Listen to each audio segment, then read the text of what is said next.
Beberapa hari yang lalu ketika saya menangani sebuah keluarga, ada pertanyaan begini, Mas Arif, apa sih perbedaan sihir dengan santet? Kalau yang terjadi sama keluarga saya itu gimana? Tiba-tiba kalau menjelang maghrib, suasana rumah itu menjadi mencekam. Kemudian ketika setelah Isya, mendadak suasana rumahnya menjadi panas. Menurut beberapa orang pintar, katanya yang pernah berobat, ini dianggap sebuah santet. Jadi keluarga saya sedang disantet. Tapi ada beberapa yang lain mengatakan kalau rumah kami itu sedang disihir. Sebenarnya yang benar yang mana, Mas? Nah, untuk menjawab pertanyaan itu, dalam segmen kali ini kita akan bongkar, kita akan babat habis, kita akan kuliti tentang sihir dan santet. Untuk itu jangan kemana-mana, tetap bersama saya, Syarif, di Kala Senja.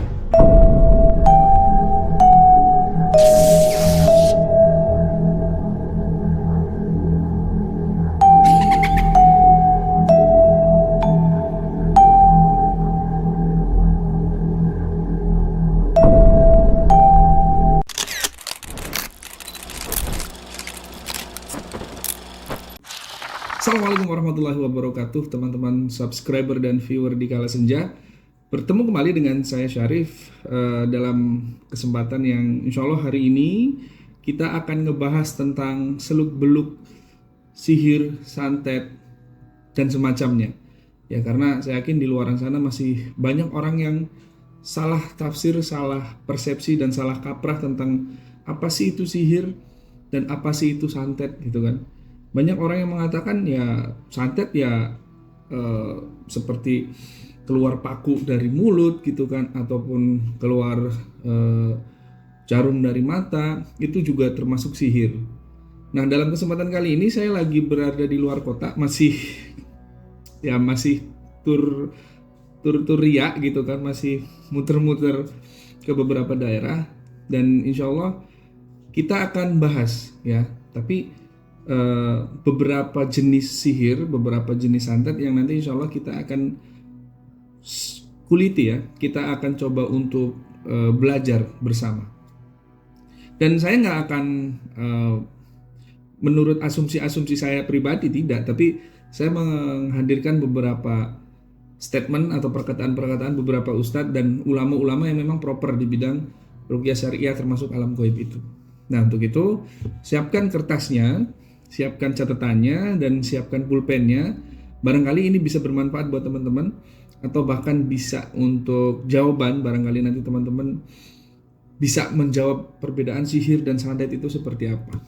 Nah, untuk itu tanpa panjang lebar, kita bahas yang pertama.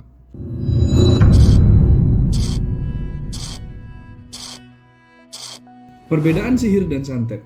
Ya. Apa sih itu sihir dan apa itu santet? Kita bahas yang pertama dulu, sihir. Ya, di sini tertulis sihir atau istilah globalnya atau istilah umumnya termasuk ke dalam salah satu istilah yang sering digunakan dalam syariat Islam, tanda kurung agama. Ya, karena sihir itu disebutkan di dalam Al-Quran. Ya, di Al-Quran itu disebutkan kata sihir, bukan santet ya, kata sihir.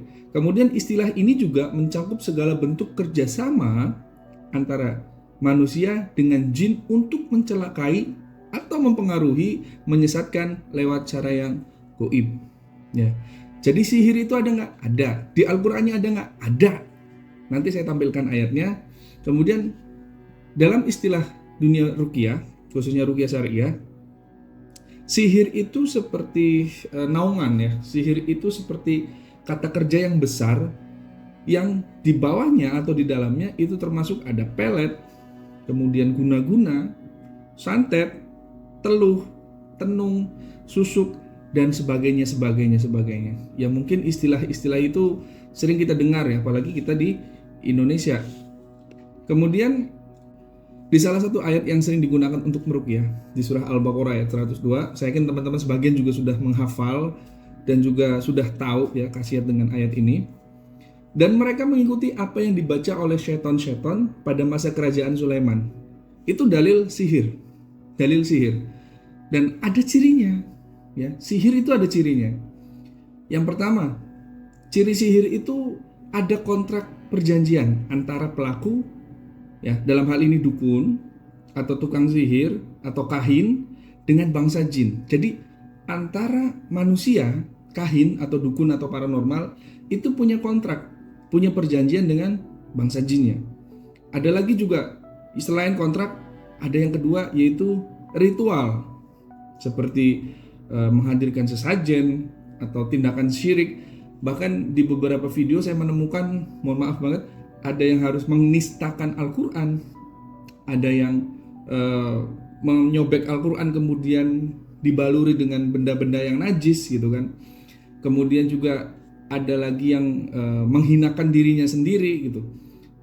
Dan itu sebenarnya kita itu sedang dibodoh-bodohi gitu loh, termasuk kahin, dukun, dan juga paranormal itu. Ketika mereka melakukan hal-hal seperti itu, secara tidak langsung mereka itu sedang tanda kutip ya, dibodohi oleh bangsa jinnya itu sendiri.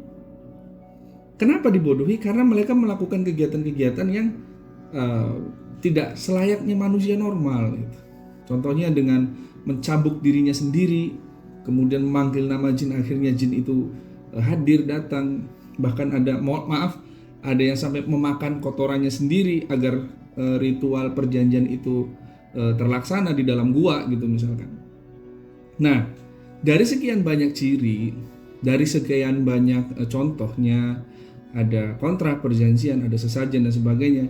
Nah, yang ketiga ada juga tujuannya, dimana sihir itu tujuannya untuk mencelakai, memisahkan. Jadi mencelakai, memisahkan, membuat cinta yang tadinya benci dan cinta, ataupun sebaliknya, kemudian bisa juga membuat gila.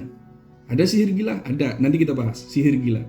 Nah itu, jadi sihir itu adalah sebuah kata yang memiliki cabang banyak. Ya, sihir besar itu dari syariat Islam, atau sebuah kata yang memang dijelaskan di dalam Al-Quran. Nah di bawahnya itu ada pelet, ada santet, ada tenung, ada susuk, ada guna-guna dan sebagainya. Itu sihir.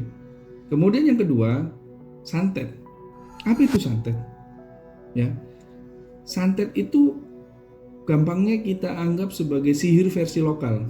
Di bawahnya, kalau santet itu istilah dari budaya Nusantara, khususnya di Pulau Jawa, termasuk cabang dari sihir juga. Ya, jadi santet itu ciri khas atau lokal pride-nya orang-orang perdukunan di Jawa, itu namanya santet. Kemudian juga santet juga termasuk cabang dari sihir, tapi bentuknya itu lebih spesifik tuh. Kalau tadi sihir kan bisa membuat yang tadinya suka jadi tidak, yang tadinya benci jadi cinta, bisa membuat gila. Tapi kalau santet itu lebih spesifik, yaitu untuk menyakiti. Kalau santet untuk menyakiti dan sadis. Ya, santet itu spesifik untuk menyakiti dan sadis. Kemudian juga santet biasanya menggunakan media benda fisik seperti jarum, paku, atau pecahan beling, silet dan sebagainya. Dan itu beneran ada. Saya pernah lihat beberapa podcast dari salah seorang dokter. Ya, ini dokter plus peruqyah juga. Namanya Dokter Siagiran. Nanti saya bisa cantumkan linknya, dan saya kasih klip sedikit tentang bagaimana ketika beliau mengobati salah seorang pasiennya, seorang perempuan yang di dalam tubuhnya itu banyak pakunya, bukan 1-2 tapi puluhan, dan pakunya berpindah-pindah.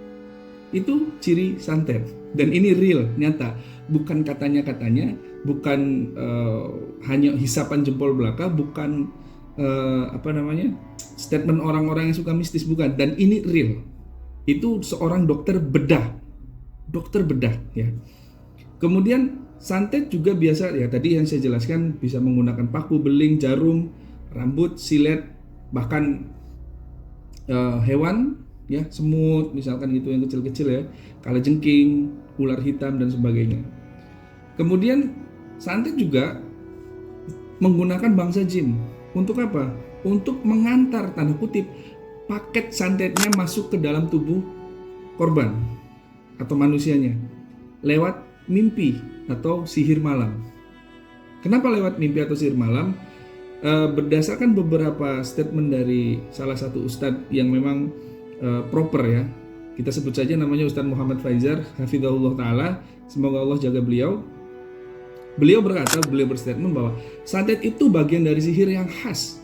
Ini kata Ustadz Faizar, santet itu bagian sihir yang khas, cara kerja dan penyebutannya khas lokal, tapi prinsipnya tetap juga sihir gitu. Kerjasama manusia dengan bangsa jin dengan misi untuk mencelakai manusia. Itu statement dari Ustadz Faizar. Nah kemudian setelah tadi kita bahas secara etimologi bahasa, perbedaan antara santet dan sihir, ya.